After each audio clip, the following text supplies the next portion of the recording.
Hey guys, Welcome to our new video.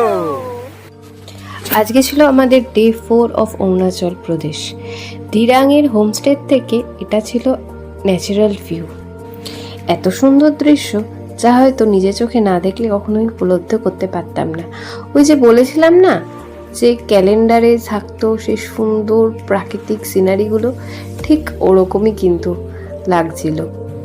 নীল আকাশ, সবুজে ঢাকা পাহাড়, তার মাঝেই মেঘেদের আনাগোনা।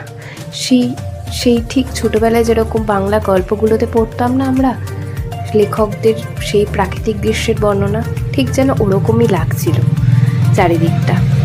আজকে আমরা বেরিয়ে যাচ্ছি দিরাং থেকে তাওয়াং যাওয়ার উদ্দেশ্যে।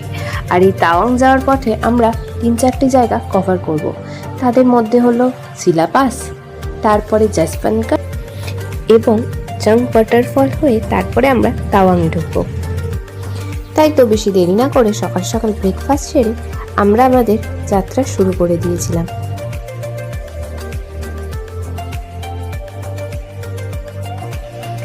এই সিলাপাস কিন্তু একটি high altitude mountain pass of Arunachal Pradesh. এটির উচ্চতা কিন্তু প্রায় 13,700 ফিট।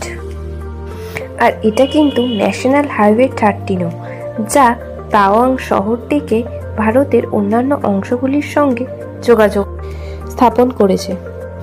এখানকার এই সুন্দর শান্ত পরিবেশই কিন্তু সকলের মন কাড়ে।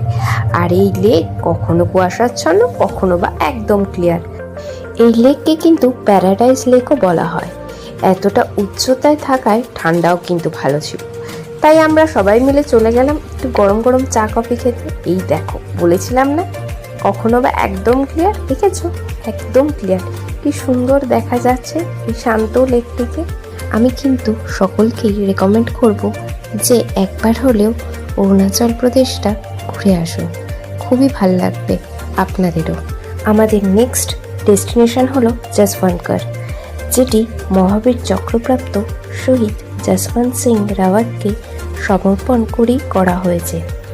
1962 সালের ভারত চীন যুদ্ধের সময় কিন্তু তিনিই অরুণাচল প্রদেশকে প্রতিরোধ করছিলেন শত্রুদের হাত থেকে।